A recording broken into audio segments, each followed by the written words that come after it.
If you don't know, you cannot say this is not a book. Similarly, for anyone to say there is no God, he should know the definition of God. If he does not know the definition of God, he cannot say there is no God. Now this atheist, he has an understanding of God by observing the different human beings. How do they worship God? And then he analyzes that this God, he is like me. This God requires to eat, he requires to sleep, he requires to rest, he requires help. So what is the use of believing in such a God? For example, if someone says, I do not believe in Islam, which is a religion of terrorism. I do not believe in Islam, which does not give rights to the woman. I do not believe in Islam, which does not give human rights. I do not believe in a religion, Islam, which is unscientific. So I will tell that person, I too do not believe in a religion which believes in terrorism. I too do not believe in a religion which does not give rights to the woman, which does not give human rights, which does not believe with reason, logic and science. So because this person who does not believe in Islam, which is a religion of terrorism, does not give rights to his woman, does not give human rights, does not believe in reason and logic, is unscientific, what he has a picture of Islam is a wrong picture. So I too do not believe in such Islam. I believe in a religion called Islam, which does not believe in terrorism.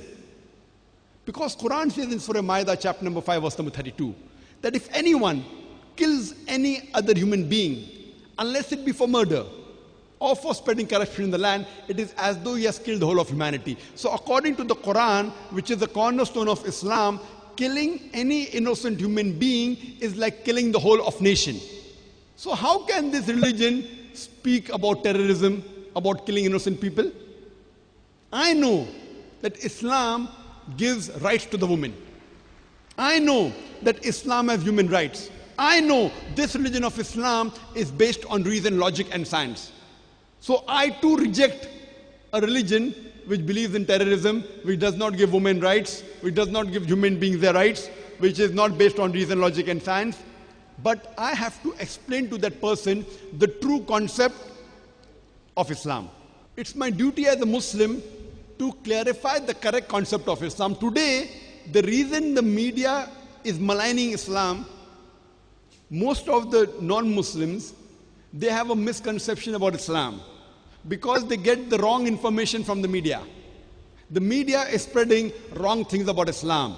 That Islam is a religion of terrorism, Islam does not give due rights to the woman, it does not give human rights, it's a religion not based on reason and logic, it's an unscientific religion.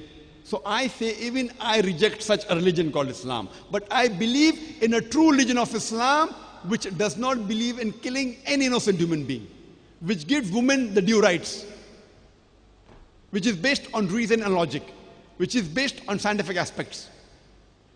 So similarly, when an atheist says there is no God, he is rejecting the concept of God which is looking around himself. Almighty God,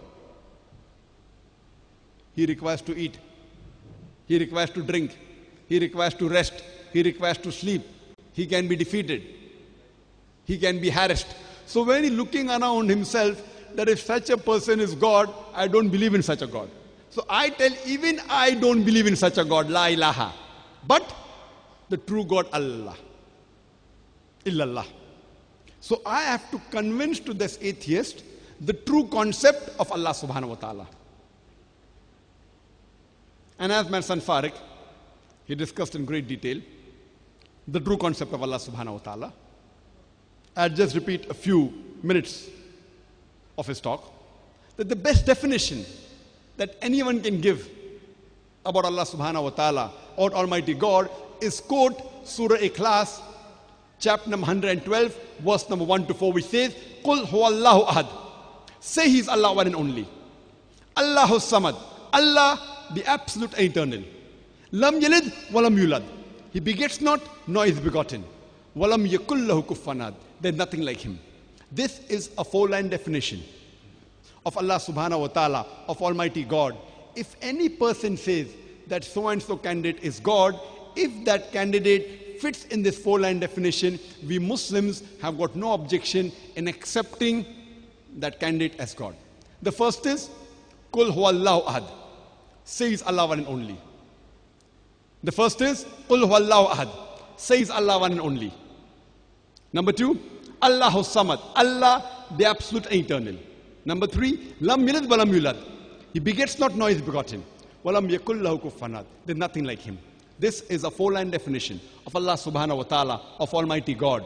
If any person says so and so candidate is God, if that candidate fits in this four-line definition, we Muslims have got no objection in accepting that candidate as God. This surah class is the touchstone of theology. Theo means God, logy means study, theology means the study of God. Surah class, if any candidate fits in this four-line definition, we Muslims have got no objection in accepting that person as Almighty God. For example, there are some human beings who consider Bhagwan Rajneesh to be God. Once during question and answer time, there's a Hindu brother of ours who said that we Hindus do not believe Bhagwan Rajneesh to be God. I never said that the Hindus believe Bhagwan Rajneesh is God. I've read the Hindu scriptures. Nowhere do the Hindu scriptures ever say that Bhagwan Rajneesh is God. What I said, some human beings believe that Bhagwan Rajneesh is God. Let's put this Bhagwan Rajneesh to the test of Surah class. The first is, Qul huwallahu ahad. Say he's Allah one and only. Is Bhagwan Rajneesh one and only? Is he the only man who has claimed divinity? There are thousands of men who have claimed divinity, and if country where I come from, there are thousands and hundreds of men who have claimed to be God. Bhagwan Rajneesh is not the only one. But Rajneesh Bhakti will say, no, he is unique. He is the only one. So let's go to the next test. Allahu samad. Allah, the absolute eternal. Was Rajneesh absolute eternal? When we read his autobiography, he says that he was suffering from asthma, from diabetes mellitus, from chronic backache. Imagine Almighty God suffering from asthma, chronic backache, from diabetes mellitus. The third test, Lam yalid walam yulad. He begets not, nor is he begotten. And we know Bhagwan Rajneesh, he was born in Madhya Pradesh, and he had a mother and father. In 1981, he goes to America and he takes thousands of Americans for a ride. And in the state of Oregon, he starts his own village called Rajneeshpuram. Later on, the American government arrests him and they put him behind bars. And he says, Rajneesh alleges that the American government, they gave me slow poisoning. Imagine Almighty God being slow poisoned. In 1985, the American government kicked him out of USA and he comes back to India and goes to the city of Pune in Maharashtra, where he had a center before, and he starts his center again, which is today called as Osho, Commune. And if you go to Pune,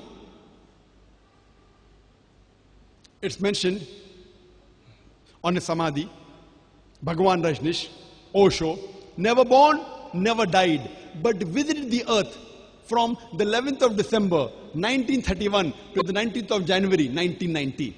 Never born, never died, but visited the earth from the 11th of December 1931 to the 19th of January 1990.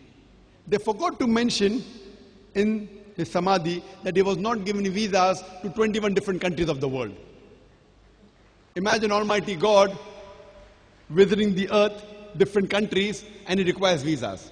And the Archbishop of Greece said, if you don't remove Rajneesh out of this country, we'll burn his house and the house of a disciple. And the last test, Walam yakul lahu kufuwan ahad, is so stringent that no one besides the true Almighty God can pass. The moment you can compare God to anything in this world, He is not God. Walam yakul lahu kufuwan ahad, there's nothing like Him.